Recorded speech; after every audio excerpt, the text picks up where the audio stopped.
ክብር ለጌታ ይሁን። ክብር ለኢየሱስ ይሁን። ኢየሱስ ጌታ ነው። የጌታ ጸጋና ሰላም ለእናንተ ይሁን። ይሁላችሁ እግዚአብሔር በጸጋው አስታረቀንና ከሱ ጋር ለታረቀ ደግሞ ሰላምን ይሰጣል። ጸጋና ሰላም ለእናንተ ይሁን። ጸጋና ሰላም ለእናንተ ይሁን።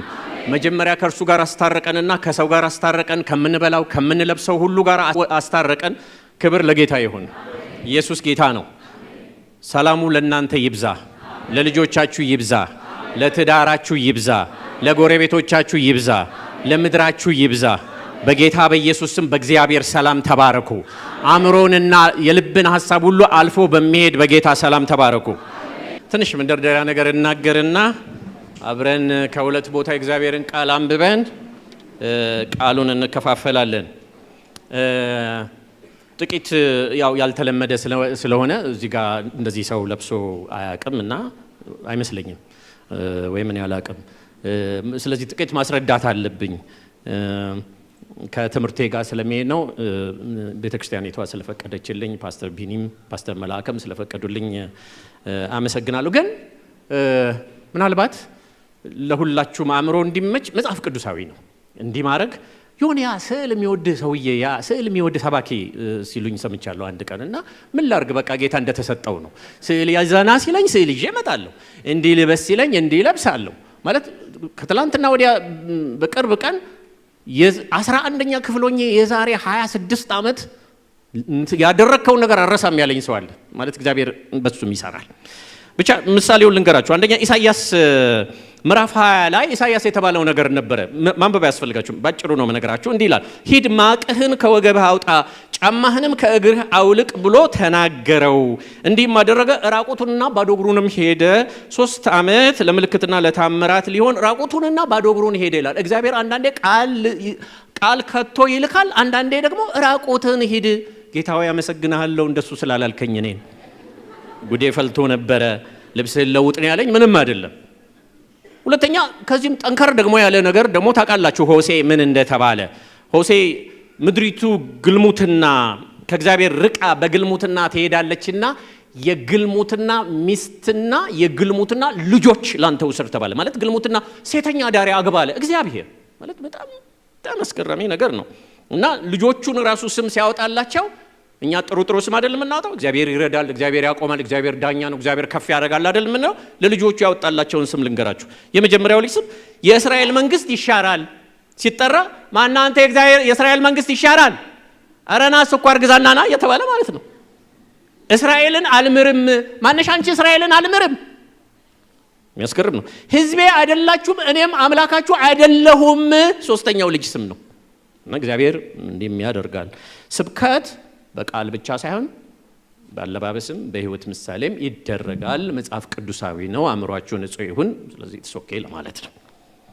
ከዛ መጽሐፍ ቅዱሳችን ላይ ብዙ ሜታፎር የሚባል ወይም ደግሞ ሲምቦሊክ አገላለጾች አሉ። ወይም ዘይባያዊ አነጋገር ምን ማለት ነው? አንድን የጠለቀ መንፈሳዊ ነገር ለማስረዳት ግልጽ የሆነ ማንም ሰው በሚያውቀው ምድራዊ በሆነ ነገር ፓራራል ትሩዝ ወይም ደግሞ ተነጻጻሪ እውነቶችን በዚህ በኩል አሳይቶ መንፈሳዊውም ብሎ ለማሳየት ይጠቀማል። ለምሳሌ ክርስቲያን እንደ ልዩ ልዩ ብልቶች ባለፈው ጊዜ አይተን ነበር። ልዩ ልዩ አይን፣ ጆሮ፣ እጅ፣ እግር ይልና እንዲሁም እናንተ ብሎ ወደኛ ይመጣል ማለት ነው። እኔ የወይን ግንድ ነኝ እናንተም ደግሞ ቅርንጫፎቼ ናችሁ ከኔ ጋር ካልተጣበቃችሁ ብሎ በወይን ምሳሌ ስለኛ ይናገራል። ጳውሎስ በተመሳሳይ ሁኔታ ህይወታችንን ከክርስትና ሩጫ ጋር አመሳስሎ መናገር በጣም ይወዳል። እሱን ነው ዛሬ ይዤ የመጣሁት። በተለይ ከሎንግ ዲስታንስ ሩጫ ጋር ወይም ደግሞ ረጅም ርቀት ሩጫ ጋር ሾርት ዲስታንስ ሩጫ ራሱ ሯጮችን አይታችሁ ትለያላችሁ። ማን የአጭር ርቀት ሯጭ እንደሆነና ማን የረጅም ርቀት ሯጭ እንደሆነ። ይሄ ስፕሪንት የሚባለው ፈርጣማ የሆኑ በጣም ጡንቻ ያላቸው ናቸው። ሎንግ ዲስታንስ እንደኔ የቀጣጠኑ እንደሆኑ ታውቃላችሁ። ኢንዱራንስ ነው የሚጠይቀው ወይም ደግሞ ጽናት፣ ጥንካሬና ብርታት የሚጠይቅ ነው። በተለይ የማራቶን ሩጫ በጣም ሩቅ እንደሆነ ታውቃላችሁ። 42 ኪሎ ሜትር ከ195 ሜትር ነው። ሁለቱ የአፍሪካ ሀገሮች ኢትዮጵያና ኬንያ በጣም በዚህ የታወቁ ናቸው። ያው እንደምታውቁት ትንሽ ምሳሌዎች ልንገራችሁ። እንግዲህ መጀመሪያ እንደ ጋዜጠኛ የሚያደርገኛል፣ ከዛ ደግሞ እንደ ሰባኪ ይሆናል። ሪካርድ ትንሽ ነገር ነው ማነሳችሁ። ኬልቪን ኪፕቱም የሚባል ኬንያዊ በ2 ሰዓት ከ35 ሰከንድ ገብቷል። ኪፕቾጌ ከ2 ሰዓት በታች እንደገባ ታስታውሳላችሁ በ2019። ቬና ግን 41 ፔስ ሜከር ዙሪያውን ከበውት ንፋስ እንዳይመታው ምናምን በዛ እንደዚህ ማመን ያቀተዋል ሰዎች ብለው እሱ ሪከርድ ውስጥ አልገባም፣ ግን ቢሎ 2 hours ገብቷል። ቀነኒሳ 2 ሰዓት ከ01፣ ብርሃኑ 2 ሰዓት ከ02፣ ሞሲናት 2 ሰዓት ከ02፣ ኃይለ ገብረስላሴ 2 ሰዓት ከ03 59 ገብተው ነበረ። የሴትም ሪከርድ በእኛ እጅ ነው። የሴት ኦሎምፒክ ሪከርድ ቲኪ ገላና 2 ሰዓት ከ23 ነው የገባቸው። ጠቅላላ የሴት ሪከርድ ደግሞ ትዕግስት አሰፋ በምትባል 2 ሰዓት ከ11 በበርሊን ላይ ገብታለች። ኢትዮጵያን በዚህ ርቀት በዓለም ላይ የሚያክላት የለም። ለ3 ተከታታይ ኦሎምፒክ ማራቶንን የወሰደ አገር የትም የለም እስከ ዛሬ ድረስ በታሪክ በዚህ በብዙ ሺህ ዓመት ታሪክ ማለት ነው።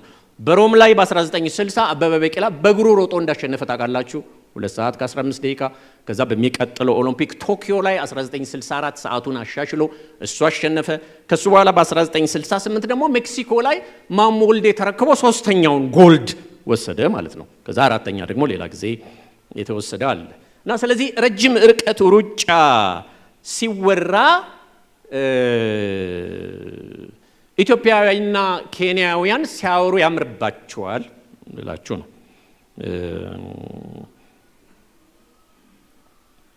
ፈረንጆቹ ምንድነው ሴክሬቱ አሉ። ኢትዮጵያና ኬንያ ጋር ያለው ሚስጥር ምንድነው ብለው ሲሉ አይ እነሱ ትራንስፖርት ምንም ስለሌላቸው ትምህርት ቤት እየሮጡ ስለሚሄዱ ነው።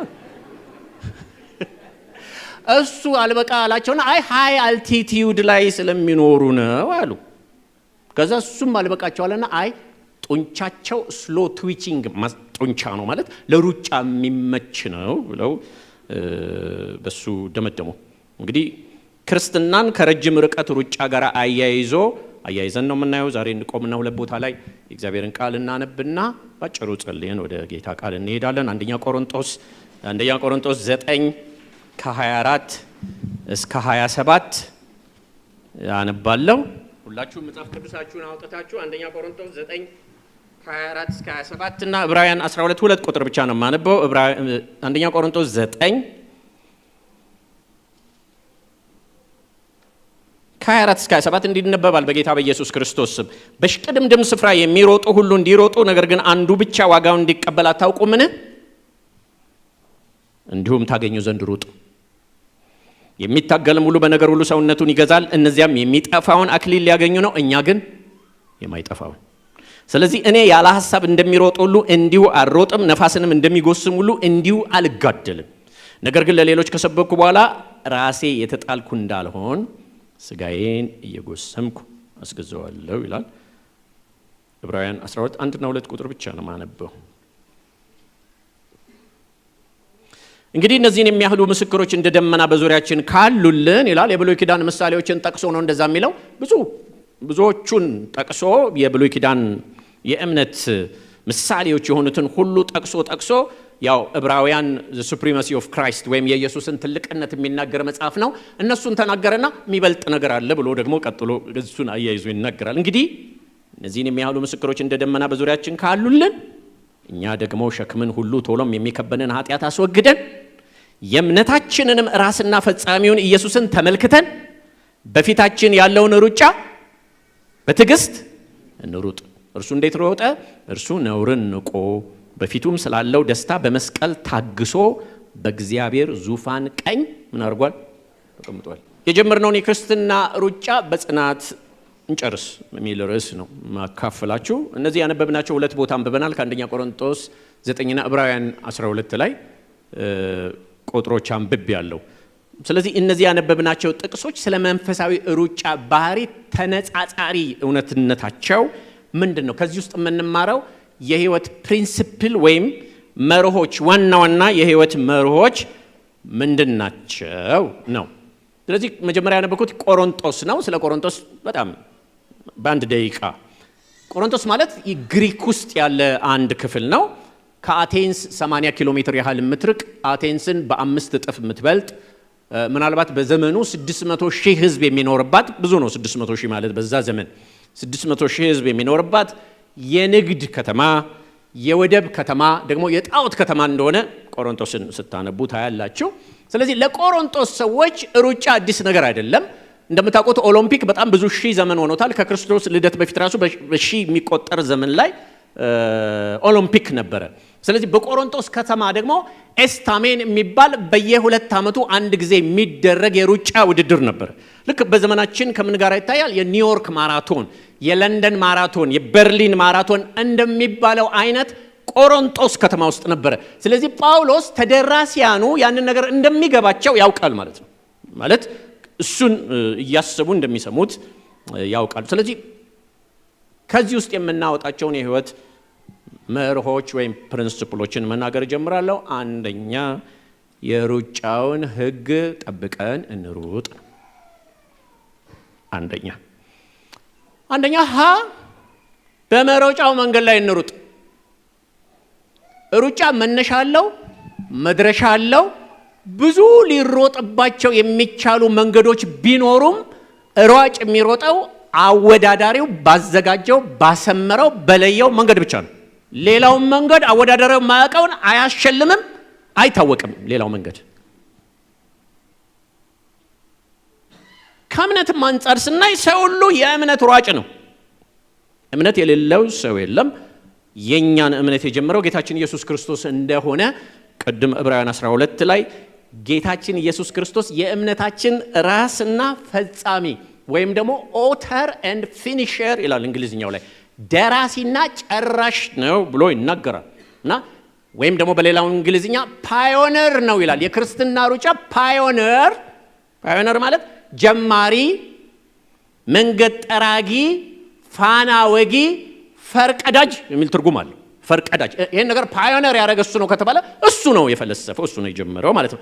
ክርስትናን ሩጫ የጀመረው ጌታችን ኢየሱስ ክርስቶስ ነው። ለኛ ሮጧል፣ እርሱ ሮጦ አሸንፏል። ጌታ በዮሐንስ 14 ከ1 እስከ 6 ላይ ከደቀ መዛሙርቱ ጋር ሲነጋገር ከጌቴ ሰማኒ በኋላ በጣም በሐዘን ላይ እያሉ አትዘኑ ብሎ ከተናገራቸው በኋላ እሄዳለሁ፣ ሄጄ ስፍራ አዘጋጅላችኋለሁ፣ መጥቼ እወስዳችኋለሁ፣ መንገዱንም ታውቃላችሁ አላቸው።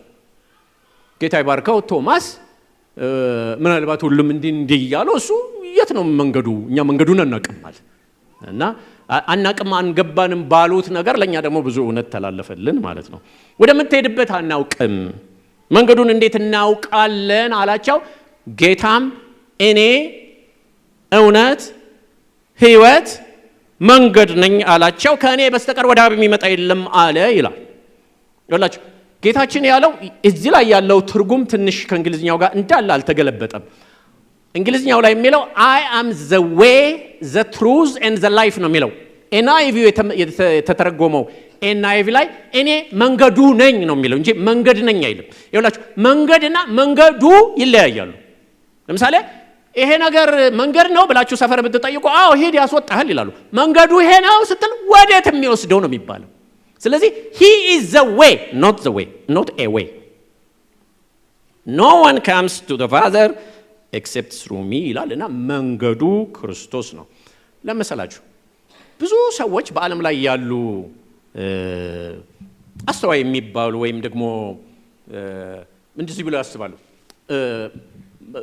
አንተ ታምናለህ እንዴ ይላሉ። አዎ ሲል ጥሩ ነው፣ እምነት ጥሩ ነው ይላሉ። እምነት ጥሩ ነው ይላሉ። ማንኛውም ይሁን እምነት ጥሩ ነው ይላሉ። ሁሉም እምነት ወደ እግዚአብሔር ያደርሳል ይላሉ። ሰዎች እንደዚህ ይላሉ እና ማስረጃም አላቸው። ለምሳሌ አዲስ አበባ ለመግባት ሰው በእግሩ ይመጣል፣ በአውሮፕላን ይገባል፣ በባቡር ይገባል፣ በከብትም በፈረስም ምናምን ሊገባ ይችላል።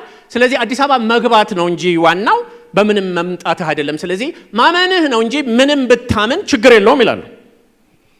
ኢየሱስ በምድር ላይ ካሉ መንገዶች እንደ አንዱ ሳይሆን he is only way፣ ብቸኛ መንገድ ነው። በምድር ላይ የእምነት እጥረት ስለነበረ አንድ እምነት ለመጨመር አይደለም የመጣው፣ ሰዎችን ለማዳን ብቸኛ መንገድ ለመሆን ነው የመጣው። ሐዋርያትም ይሄንን ተቀብለው መዳን በሌላ በማንም የለም እንድንበት ዘንድ ከሰማይ በታች የተሰጠ ስም የማን ነው? የኢየሱስ ስም። ያላችሁ በብሉይ ኪዳን በዛ ዘመን ክርስትና የሚባለው ስም በኋላ ላይ እንደወጣ ታውቃላችሁ። እስከዚያ ድረስ መንገዱ ነበር የሚባለው። ራሱ እምነቱ መንገዱ ነው የሚባለው። ትንሽ ጥቅስ ልንገራችሁ። ሐዋርያት 22:4 ላይ ይህንን መንገድ እስከ ሞት ድረስ አሳደድኩ ይላል መንገዱን። ሐዋርያት 19:23 ላይ በዚህ ጊዜ ስለ ጌታ መንገድ ታላቅ ሁከት ሆነ ይላል። ታላቅ ሁከት ተፈጠረ ስለምኑ? ስለ መንገዱ። ከዛ ሐዋርያት 19:9 ላይ ጳውሎስ አንዳንዶች ግን እልሆኞች ሆነው በሕዝብ ፊት መንገዱን እየሰደቡ ምኑን ሰደቡ? መንገዱን እየሰደቡ ባላመኑ ጊዜ ከነርሱ ርቆ ደቀ መዛሙርቱን ለየ ይላል። የመጨረሻው ሐዋርያት 18:26 ላይ አጵሎስ የጌታን መንገድ የተማረ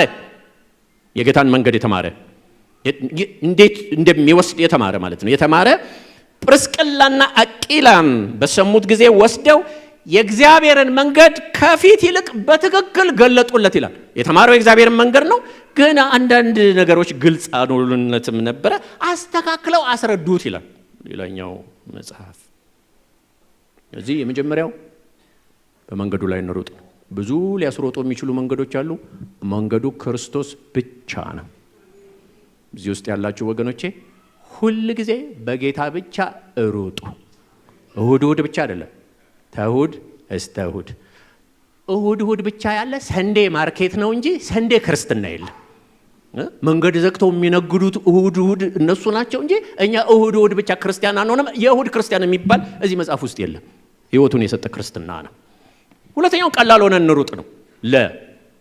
ህጉን ጠብቀን እንሩጥ። እሱ ላይ በመንገዱ ላይ እንሩጥ። ሁለተኛ ህግ አለው። ሩጫ ቀላል ሆኖ መሮጥ የሩጫው ህግ ነው። ሯጮች 5 ነገር ነው የሚለብሱት። 5 ከላይ ካናቴራ፣ ከዚህ ጋር ፓንትና ቁምጣ፣ ከታች ካልሲና ጫማ። 5 ነገር። ከዛ ውጪ ምንም ነገር አይዙ። ምንም ሱፍ ለብሰው አይሮጡም። ቆዳ ጫማ ለብሰው አይሮጡም። ለአርገው አይሮጡም። ስለሌላቸው ነው አይደለም፣ ስለማይመች ነው። ቱታ ለብሰው አይሮጡም። እንደኔ ማለት ሩጫ ውድድር ሜዳ ሲገቡ እንደዚህ ይለብሳሉ እንጂ በኋላ ቀይረው ይመጣሉ። ልጁን ተሸክሞ የሚሮጥ ሰው አይታችሁ ታውቃላችሁ? ዛሬ ልጄን ይዤ ነው የሚሮጠው የሚል ሰው የለም። ስልኩን እንኳን ይዞ የሚሮጥ ሰው የለም።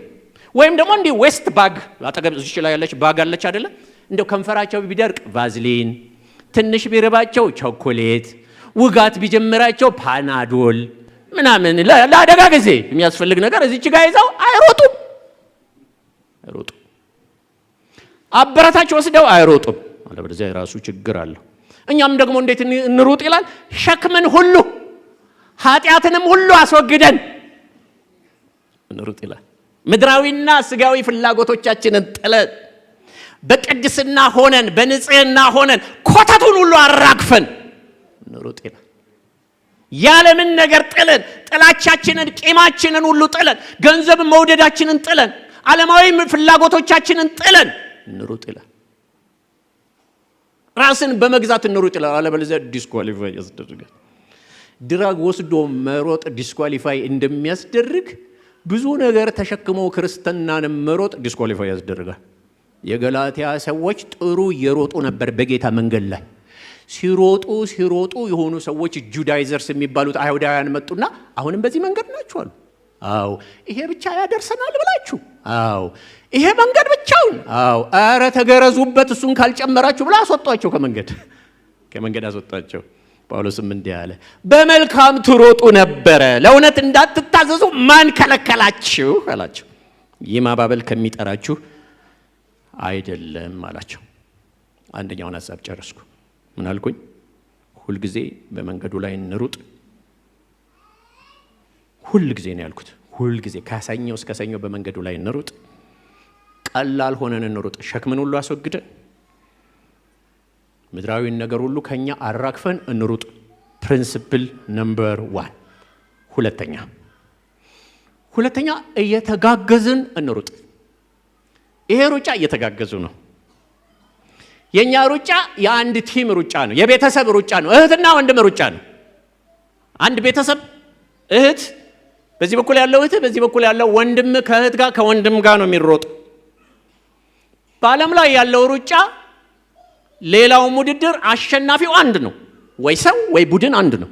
ሰውም ይሁን ቡድንም ቢሆን ወርቁ ዋንጫው አንድ ነው። አሸናፊ ካለ ደግሞ ምን አለ? ተሸናፊ አለ። የዓለም ሩጫ እየጠለፉ እግር እየዘረጉ መንገድ እየዘጉ ያላዩ እየመሰሉ ከኋላ በዚህ በኩል ሲሮጥ የራስን ሩጫ እየሮጥክ እየመሰልክ ወይም ደግሞ ቢያንስ ድፍት እንዲያደርገው እየጸለይክ ነው። እንደዚሁ ቅርት ባለ የሆነ ነገር ውጋት በለቀቀበት እያልክ ነው የምትሮጥ። ምንም ማድረግ አይቻልም። በቃ ሽልማቱ አንድ ነው። እንደውም ይኸውላችሁ እግር ኳስ ጨዋታ ላይ ጥሎ ማለፍ የሚባል ደረጃ አለ። ኖክ አውት ማለት ነው። አንዱን ኖክ ካላረከው አንተ አትሄድም።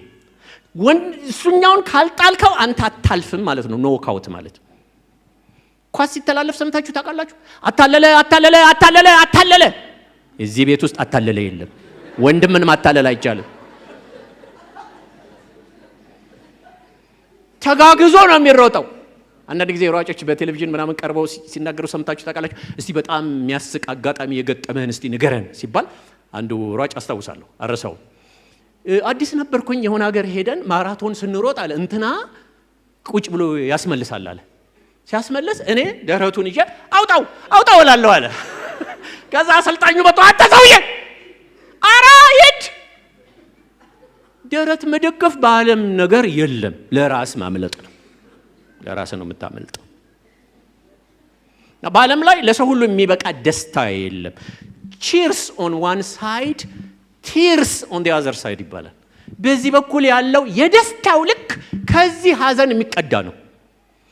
ይሄኛውም ቢያለቅስ ይሄኛው በደስታ ይሄኛው ደግሞ በሀዘን የሚያለቅስ ነው ማለት ነው። ለሰው ሁሉ የሚበቃ ደስታ በምድር ላይ የለም። ከሰው የሚነጠቅ ነው። ከሰው የሚነጠቅ ነው። ስለዚህ ክርስትና ውድድር ከራስ ጋር የሚሮጥ ነው። ከወንድም ጋር የሚሮጥ ነው። ሁሉ እንዲሮጡ አንዱ ብቻ ዋጋውን እንዲያገኝ የሚለው ቅድም ጳውሎስ ስለ ግለኝነት እየተነጋገረ አይደለም። ጳውሎስ በጣም እርስ በርሳችን እንድንዋደድ እንድንሸካከም ይናገራል። ምክንያቱም ሁላችንም ማሸነፍ እንችላለን። የክርስትና ውድድር ሁላችንንም አሸናፊዎች ነው የሚያደርገው። እሱ በምድር ስታስቡት አይሆንም። ሰው ሁሉ እንዴት ያሸንፋል? ክርስትና ግን እንደሱ ነው። ለምን ካላችሁ የአባታችን ቤት ሰፊ፣ ሽልማቱን በቂ ነው። በምድር ላይ እንዳለው አንድ ብቻ አይደለም። ይኸውላችሁ የአባታችን ቤት ሰፊ ነው። በአባቴ ቤት ብዙ መኖሪያ አለ ብሏል። የኢየሱስ አዳራሽ አይጠበንምና ሰውን ጋብዛለን ዛሬም እንደገና ዛሬም እንደገና። የኢየሱስ አዳራሽ አይጠበንምና ሰውን ጋብዛለን ዛሬም እንደገና ዛሬም እንደገና። እንኳን የጌታ ቤት ገሃነምም አልሞላም ገና ሲመስለኝ፣ ያው ቃሉን ስለሚናገር ክብር ለጌታ ይሁን። ሽልማቱን በቂ ነው። ጳውሎስ ያለው ነገር በጣም ይገርመኛል። በሁለተኛ ጢሞቴዎስ 4 ላይ መልካሙን ገድል ተጋድያለሁ፣ ሩጫውን ጨርሻለሁ፣ ሃይማኖቴን ጠብቄያለሁ ይላል። ሊሞት ትንሽ ጊዜያት ነው የቀሩት ከፊቱ። እሱን ተረድቶ ማለት ነው ወደፊት የጽድቅ አክሊል ተዘጋጅቶልኛል፣ ይህንም ያን ጻድቅ ፈራጅ የሆነው ለእኔ ያስረክባል ይልና የሚገርም ነገር ይናገራል። ደግሞም መገለጡን ለሚወዱት ሁሉ እንጂ ለእኔ ብቻ አይደለም። ጳውሎስ የተሸለመውን ሽልማት እኔ እሸለማለሁ። ጳውሎስ የተሸለመውን ሽልማት አንቺ ትሸለሚያለሽ። ምክንያቱም በቂ ሽልማት በሰማይ አለ። ክብር ለጌታ ይሁን፣ ክብር ለኢየሱስ ይሁን ወገኖች። ስለዚህ የዓለምን ስግብግብነት፣ ራስ ወዳድነትን በፍጹም መከተል የለብንም። እሱ የዓለም ሲስተም ነው። በወንድማችን ላይ እንቅፋት ማኖር የለብንም። ይልቁኑ እንዴት ነው መሮጥ ያለብን? ወንድማችንን እየደገፍን፣ የዛለውን እያበረታን፣ የወደቀውን እያነሳን፣ ለተጠማው ውሃ እየሰጠን፣ የቀደመን ደግሞ እያጨበጨበን ያንተ በረከት የኔ ነው ሂድ ነው የሚባለው። ድፍት ማረው አይባልም። በእምነት የደከመውን ተቀበሉት፣ በሐሳቡም ላይ አትፍረዱበት ይላል እግዚአብሔር ቃል። በእግዚአብሔር ቤት ውስጥ ኮምፒቲሽን የለም። ኮምፕሊመንት ማድረግ ነው ያለው፣ መጨመር ነው እንጂ ያለው መፎካከር የለም። ምንም አይሰራም። ክርስትና ጥሎ ማለፍ አይደለም። ቅድም እንዳልኳችሁ ወንድምህን ጥላ አታልፍም። እንደውም ወንድምህን ከጣልክ አንተ ራስህ ኤክስ ነው የምትደረገው። ባበሻ እንደዚህ የሚባል አባባል አለ፣ አንድ ቤት የሚሰራ በሳራ ይጣላም ይባላል። አንተም እሱም ለቤቱ አይደል? ምን ያጣላሃል? እዛው ቤት ላይ እኮ ነው የምታረገው። ኢየሱስ ጌታ ነው። ሁለተኛውንም ጨርስኩ። 3 በጽናት ለሽልማት እንሩጥ። አንደኛ ምን አልኩኝ? በመንገዱ ላይ እንሩጥ፣ ሕጉን ጠብቀን እንሩጥ፣ ቀላል ሆነ እንሩጥ። ቀላል ሲምፕል ሆኖ ነው የሚሮጠው። በምድር ላይ የምር አንኑር ባካችሁ። እንዲኝክ ብለን ማለት በጣም ተበቃ አድርገን አንኑር። ቀላል እንበል። ሯጭ አይታችኋል አይደል? ቀላል አይደለ? የሆነ ኮተት ይዞ አይሮጥም። ስለዚህ እኛም ቀላል እንበል ለምድር ነገር። አባቶቻችን ያ ሁሉ 100 ዓመት የኖሩት እኮ በድንኳን ነው የኖሩት። አረ እዚህ ደግሞ ለስንት ዓመት ነው እዚህ ብሎኬት የምደረድረው ብለው ማለት ነው። ሁለተኛ የተጋገዝን እንሩጥ ነው ያልኩት፣ የቤተሰብ ሩጫ ነው። ሶስተኛ በጽናት ለሽልማት እንሩጥ። በፊታችን ያለውን ሩጫ በትዕግስት እንሩጥ ይላል። ቅድም ያነበብኩት ቃል ላይ አልሄድም ስላነበብኩት። ጽናት ይጠይቃል የክርስትና ሩጫ። ይኸውላችሁ ማራቶን በባህሪው ያደክማል፣ ያዝላል፣ ያሰለቻል፣ ያቀለሸልሻል፣ አንዳንዴ ያስመልሳል፣ ቶቶ ይላል። አረ ምን ቦጣ እንደዚህ የምትሰቃየው እርግፍ አድርገህ ተወው ያስብላል ሩጫ፣ የማራቶን ሩጫ። ስለዚህ ነው ኢንዱራንስ ሬስ የሚባለው፣ ጥንካሬ የሚጠይቀው፣ ጽናት የሚጠይቀው፣ ብርታት የሚጠይቀው። ትንሽ ነገር ልንገራችሁ ስለ ማራቶን። ማራቶን ከሩጫው በፊት በሩጫው ጊዜና ከሩጫው በኋላ ራሱ በጣም ዲሲፕሊን ይጠይቃል። ከሩጫው በፊት 160 ኪሎ ሜትር በየሳምንቱ ከ5 እስከ 6 ወር መሮጥን ይጠይቃል። በጣም ከባድ ነው። 160 ኪሎ ሜትር በሳምንት ማለት እንጃ። መኪናችሁ ራሱ 160 ኪሎ ሜትር ይሄድ አይሄድ እንደሆነ ቼክ አድርጉት እስቲ። መኪና የምትነዱ በጣም ሩቅ ነው 160 ኪሎ ሜትር በእግር ማለት ነው። ጡንቻ ማጠንከር ይጠይቃል። ውሃ እንኳን ሲጠጣ በውድድር ላይ አንስቶ ግጥም አድርጎ አይጠጣም። ጠብ ነው የሚለው ሰውየው። ማለት ወተር ኢንቶክሲኬሽን የሚባል ነገር አለ። ትንሽ ነው ፉት የሚባለው። በጥም ተቃጥለ ፉት፣ አረ ልጨልጠው ነው ድብን ነው የምትለው። ፉት አድርገህ ቁጭ አድርገህ፣ ምክንያቱም ሰውነት ውስጥ የሚሆን ነገር ስላለ ማለት ነው። በተለይ ደግሞ 20 ኪሎ ሜትር ላይ 20 ማይል ላይ ወይም 30 ኪሎ ሜትር ላይ ሲደርስ በጣም ከባድ ነው ይባላል ሩጫው። ባለሙያዎቹ ሂቲንግ ዘወል ይሉታል። በቃ ከግርግዳ ጋር መጋጨት። ለምን? ሰውነት እንደ ነዳጅ የሚጠቀምበትን ግላይኮጂን የተባለውን ንጥረ ነገር ይጨርስና ፕሮቲንና ፋት ይጠቀማል። ምን ማለት ነው? ስብ እያቀለጠ ገንቢ ምግብን እየዘረዘረ ነው የሚጠቀመው። ምን እንደማለት ነው? በቤንዚል የሚሄድ መኪና በናፍጣ ሂድ ስትሉት ማለት ነው ለትንሽ ጊዜ ሄዳ ብሎ ይቆማል። ከዛ ተንተፋትፎ ይቆማል። ከ30 ኪሎ ሜትር በኋላ ነው የሚለየው ማን እንደሆነ። ከሩጫም በኋላ ብዙ የእግር ችግር፣ እግር ይላጣል፣ ጡንቻ ይሸማቀቃል፣ ጉልበት በጣም ብዙ የሚሆነው ነገር አለ፣ ብዙ የሚሆነው ነገር አለ እና ጽናት ይጠይቃል። መቼም ስለ ማራቶን ስለ ሩጫ አንስቼ ስለ ኢንዱራንስ አንስቼ የኢንዱራንስ ትልቅ ምሳሌ በምድራችን የሆነውን ኃይሌ ገብረስላሴን ለአንድ ደቂቃ ሳላወራው አላልፍ። በጣም ሪስፔክት የማደርገው ሰው እኔ ኃይሌ የሚባለው ሰው ሲታየኝ ስኬቱ ሳይሆን ጽናቱ ነው የሚታየኝ። እኔ ሁሌ የማስበው ጽናቱ። ሰው ሁሉ ጊዜ ግቡን አይደለም የሚያየው፣ ፕሮሰሱን እኮ ያየው። ሁሉም እንደ ጳውሎስ መሆን የምትፈልጉ ቢባል ሰው ሁሉ ያወጣል። በጳውሎስ መንገድ መሄድ የምትፈልጉ ቢባል ማን ያወጣል አይደል? ምናምን ፎቁን ምናምን አይደለም የምንፈልገው እኛ። የቺስ ቀደም ያልኳት 160 ኪሎ ሜትር ውሃ ለመጠጣት እሷን ማን ይፈልጋታል? እና የጽናት ተምሳሌ ነው።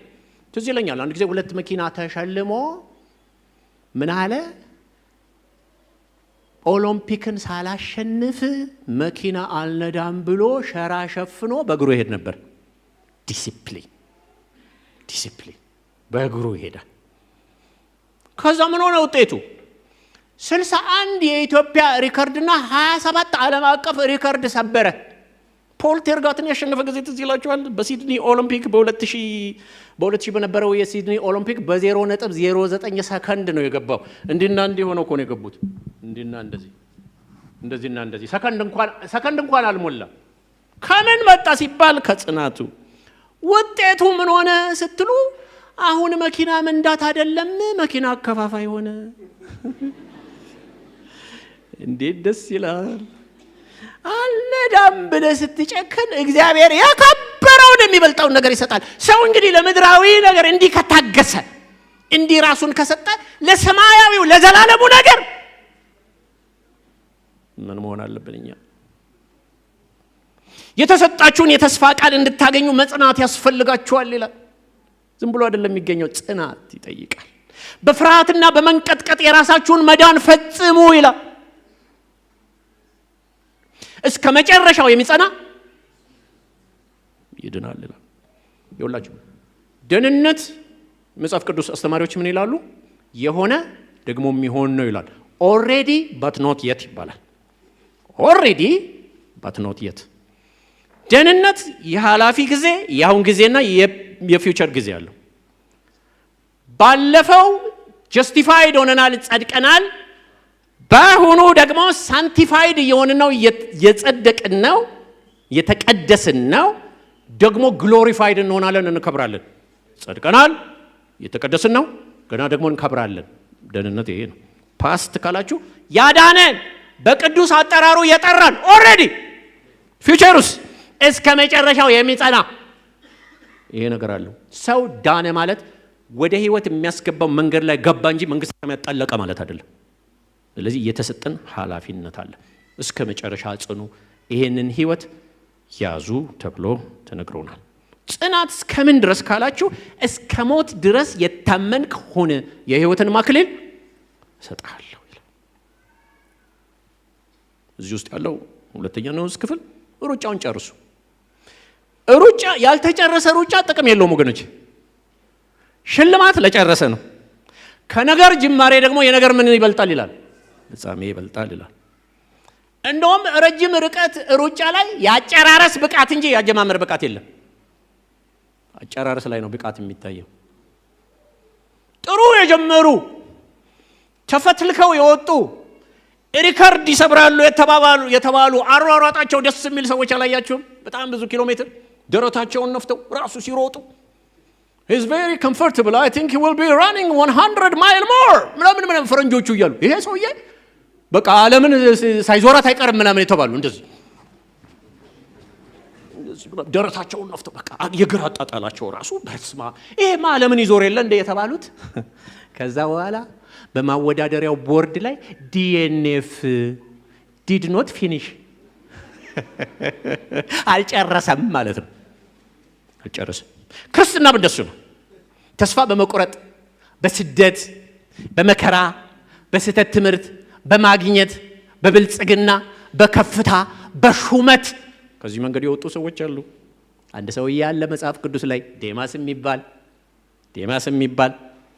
ዴማስ ሰላም ይላችኋል፣ ከኔ ጋር አብሮ ሰራተኛ የሆነው ዴማስ ሰላም ይላችኋል አለና ጳውሎስ አንድ ቀን ደግሞ ምን አለ? ዴማስ የአሁኑን ዓለም ወዶ ትቶኛል፣ በሰማያት ላይ ስታዩት ዴማስ ይልና did not finish አልጨረሰም። ጌታ ጋር መጥተው እንዴ እኔ ትንቢት አልተናገርኩም ወይ? በስመ አጋንንት አላወጣንም ወይ? ታምራት አላደረግንም ወይ? did not finish መቼ ጨረሳችሁት? ሩጫውን ትታችሁት እኮ ሄዳችሁ አልጨረሳችሁትም። ሩጫውን ለጨረሰ ብቻ ነው ሽልማት። ክብር ለጌታ ይሁን። እንድንጨርስ ይርዳን። እዚህ ውስጥ ያለነው ክፍል ሽልማታችንን እያሰብን እንሩጥ፣ ብድራታችንን ተመልክተን እንሩጥ። ቀድም ያነበብኩት ቃል ላይ ታችኋል። እነሱ የሚጠፋውን ሊያገኙ ነው፣ እኛ ግን አይጠፋው። ደላችሁ የድሮ ሽልማት መጀመሪያ ላይ ጥንት የሚሰጠው የወይራ ዝንጣፊ ነበር። ወይራ ይዘነጠፍና እንዲህ ይሰጣልና ወይራ ይዘህ ትገባለህ ቤት። ምንም እኮ አታረጉ። በቃ ክብር ነው። በዘመኑ የነበረው ያው ክብር ነው። አንዳንዴ አሁን አይታችኋል፣ ኳስ ተጫዋቾች ተጫውተው ሳህን ሲሸለሙ አይታችኋል። የሆነ ትሪ የሚመስል ነገር እንጀራ ማቅረቢያ በቃ ክብር ውስጥ አለ ተብሎ ነው እኮ። ያኔም ወይራ ይዘው ይገባሉ። ከዛስ በኋላ የአበባ ጉንጉን አበባ ይጎነጎንና እንደዚህ ጉንጉን ተወዳድሮ ባሸነፈ ሯጭ ላይ ጉንጉን ይደረጋል። እነሱ የሚጠፋውን ሊያገኙ ነው። ይሄ ጉንጉን የአበባ ጉንጉን ከ3 ቀን በኋላ አትዩት፣ ደርቆ ጠውልጎ ያስጠላል። እኛ ግን ለዘላለም የሚደምቀውን ሽልማት እንቀበላለን ይላል። በ3 ቀን የሚደርቀውን ነገር አይደለም። የህይወት አክሊል፣ የጽድቅ አክሊል እንቀበላለን። 3ኛው ክፍል ሲጠናቀቅ በጽናት እንሩጥ። ጽናት ይጠይቃል። ሩጫው አድካሚ ነው፣ በጣም አሰልቺ ነው፣ በጣም ከባድ ነው። ሁለተኛ ሩጫውን እንጨርስ፣ ለጨረሰነው ሽልማት። ከዛ ብድራታችንን ትኩር ብለን ተመልክተን እንሩጥ። አራትና መጨረሻ ኢየሱስ ክርስቶስን ተመልክተን እንሩጥ። በጣም ትልቁ ነገር ልድገመው ከ1 እስከ 3 አውቄ ነው የምደግመው። አንደኛ በመንገዱ ላይ እንሩጥ፣ ቀላል ሆነን እንሩጥ ነው። ሁለተኛ እየተጋገዝን እንሩጥ፣ የቤተሰብ ሩጫ ነው። እየተጋገዝን እየተዋደድን እየተፋቀርን እንሩጥ፣ በማንም ላይ ሳንፈርድ እንሩጥ ነው። ሶስተኛ በጽናት ሩጫውን ለመጨረስ ሽልማታችንን አይተን እንሩጥ ነው። አራተኛ ኢየሱስ ክርስቶስን ተመልክተን እንሩጥ ነው። ማንኛውም ነገር ምሳሌ ሲሰጥ ከዛ በፊት ማን አደረገው ነው የሚነሳው ጥያቄ። ለምሳሌ ሰው 100 ሜትር ለመሮጥ ካሰበ ማንን መጠየቅ አለበት ቢባል ኡሴን ቦልትን፣ ይሄ ሰው ቺታ ሁሉም የሚለው ሰውዬ፣ ወይም ታይሰን ጌትን ወይ አሰፋ ፓውል የሚባሉ ከሱ በፊት የነበሩ አሉ። እነሱ መጠየቅ አለበት። 100 ሜትር የሚሮጥ ሰው 10,000 የሚሮጥስ ቀነኒሳን ይጠይቅ፣ ኃይለ ገብረስላሴን ይጠይቅ፣ ሞፋራን ይጠይቅ። ማራቶን የሚሮጥስ ሰው ኪፕቾጌን ይጠይቅ፣ ኬልቪን ኬፕቱም ቅድም የነገርኳችሁን። ሴት ከሆነች ደግሞ ቲኪ ገላናን፣ ትዕግስትን ያነጋግር። ዘዴያቸውን፣ ልምዳቸውን፣ አመጋገባቸውን፣ ኑሯቸውን። ኧረ ስንት ሰዓት ነው የምትተኘው በቀን? ኧረ እንዴት ነው የምትሮጨው? አመጋገብሽን እስቲ ንገረኝ። ውሃ ስትጠጪ እንደው በኩባያ ነው ከነጠርሙስ ነው?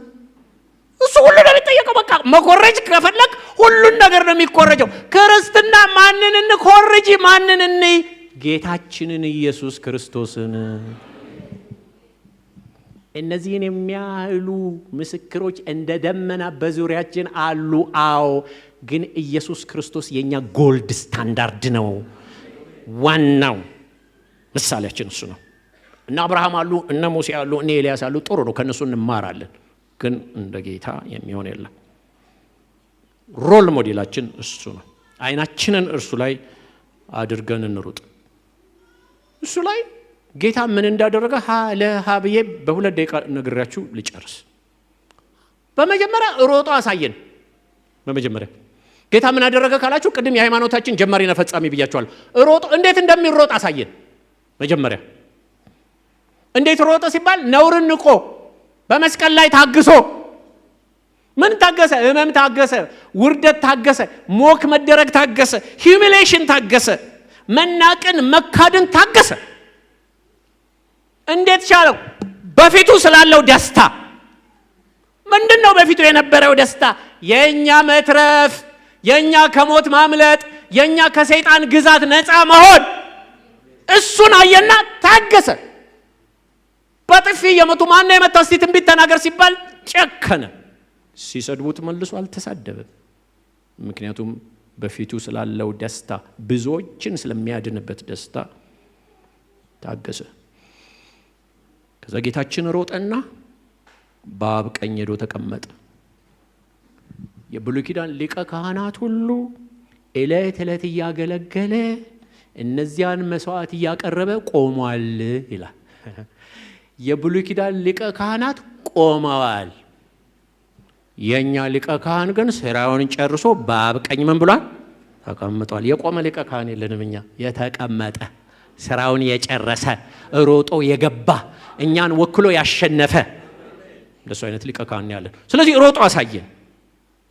ሁለተኛስ? አንደኛ ሮጦ አሳየን። ሁለተኛ አብሮን ይሮጣል። ዛሬም ይኸውላችሁ ሩጫ ውድድር ላይ የሚሸልሙ ሰዎች ዝንጥ ብለው ሱፍ ለብሰው ከረባት አድርገው ፊት ወንበር ላይ ተቀምጠው ሯጮች እስኪጨርሱ ድረስ ይጠብቁና መጨረሻ አሸናፊው ጎበዝ ምናምን ይላል። የኛ ጌታ ግን ከኛ ጋር አብሮ ይሮጣል። እነሆ እስከ ዓለም ፍጻሜ ድረስ ከናንተ ጋር ነኝ ያለው ጌታ ሁሉ ጊዜ ከኛ ጋር ነው። እና ምን ያደርጋል? ስንወድቅ ያነሳናል፣ ስንዝል ያበረታናል፣ ስንደክም ያበረታናል፣ ስንወድቅ ያነሳናል። ተስፋ ስንቆርጥ ተስፋችንን ያድሳል። ከአቅማችን በላይ ሲሆን ይሸከመናል። ይሄ የኮቴውን ምሳሌ ታውቃላችሁ አይደል? የኮቴ አንድ ሰው ኮቴ ያሳየውና ስዕል ያሳየውና ጌታ በራእይ በምናምን ያሳየውና በጣም የተቸገረበት ጊዜ ጋር አንድ ኮቴ ነው ያለው። እንዴ የዚህ ጊዜ እንዴት ጥለኸኝ ትሄዳለህ ሲለው የዛ ጊዜማ መሄድ ስላልቻልክ እኔ ላይ ነበርክ አለው። እኔ ላይ ነበርክ። ክብር ለጌታ ይሁን። ኢየሱስ ጌታ ነው። ማራቶን 2 ሰዓት ነው። ክርስትና ግን እድሜ ዘመን ነው። እኔ በዚህ መንገድ ላይ ከገባው መስከረም 16 1985 ነው እዚህ ሩጫ ሜዳ ውስጥ የገባሁት። ይኸው ላለፉት 32 ዓመት በዚህ መንገድ እየሮጥኩ ስራብ እያበላኝ ስጠማ እያጠጣኝ ስወድቅ እያነሳ ተስፋ ስቆርጥ አይዞህ። እንዲህ ነው የመንገዱ ባህሪ ነው። ጠባብ ያልኩት እኮ ለዚህ ነው። ያኛው ሰፊ መንገድ እኮ ሰው እንደ ልቡ ወክ እያደረገ ቢራ እየጠጣ እያጋጨ ነው የሚሄድበት በዛኛው። በዚህኛው ግን እንደሱ ነው አይዞህ እያለኝ 32 ዓመት በዚህ መንገድ ላይ እየሮጥኩ ነው። ሩጫው መቼ ያበቃል ካላችሁ እሱ ሲመጣ ወይም እኔ ወደ እሱ ሲሄድ። በእኛ ብርታት አይደለም፣ በጌታ ብርታት ነው። ከኃጢአት በስተቀር በነገር ሁሉ እንደኛ ምን ብሏል? ተፈትኗል። ስለዚህ ያውቀዋል ፈተናው። ደግሞ ጌታ የጀመረውን የሚጨርስ አምላክ ነው። በእኛ መልካሙን ስራ የጀመረው እርሱ እስከ ክርስቶስ ኢየሱስ ቀን ድረስ ምን ያደርገዋል ይላል? እንዲፈጽመው ተረድቻለሁ ይላል። አንደኛ ሮጦ ገባ አልኳቸው። ሁለተኛ ከኛ ጋር ነው የሚሮጠው አልኳቸው። ሶስተኛ የሚሸልመንም እርሱ ነው። አይገርምም? መጀመሪያ ሮጦ አሳየን። ሁለተኛ ደግሞ ከኛ ጋር እየሮጣል አይዞ እያለ አይዞ ምንድን ነው አይዞ ብድግ አይዞ ያለ ነው ያለ። እኔም እኮ እንደዚሁ እርቦኛል፣ ጠምቶኛል፣ ተገፍቻለሁ፣ በጥፊ ተመትቻለሁ፣ አያውቀዋለሁ አይዞ እያለ ከኛ ጋር ይሮጣል። ሶስተኛ የሚሸልመንም እሱ ነው። ወደፊት የጽድቅ አክሊል ተዘጋጅቶልኛል። ያንንም የጻድቅ ፈራጅ የሆነው ጌታ ለእኔ ምን ያደርጋል? ያስረክባል። ክብር ለጌታ ይሁን። እነዚህ ወንድሞቼ ይዘው በሚመጡት አንተ እዛ ጋር ሆነና ይፈታ ይታያል። ምን ይላል? እስቲ እንደገና በሉ።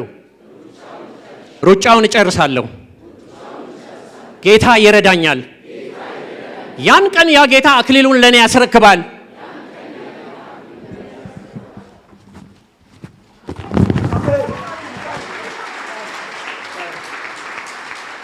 ለሁላችን እንደዚህ ይሁንልን። ክብር ለጌታ ይሁን። ይሄ ቃል ባንድ ሲጠቃለል ጌታችንን ኢየሱስን ተመልክተን ሽልማታችንን እያሰብን እርስ በርስ እየተጋገዝን ሸክምን ሁሉ ጥለን በጽናትና በትዕግስት ሩጫችንን እንጨርስ። እንጸልያለን። ቆመን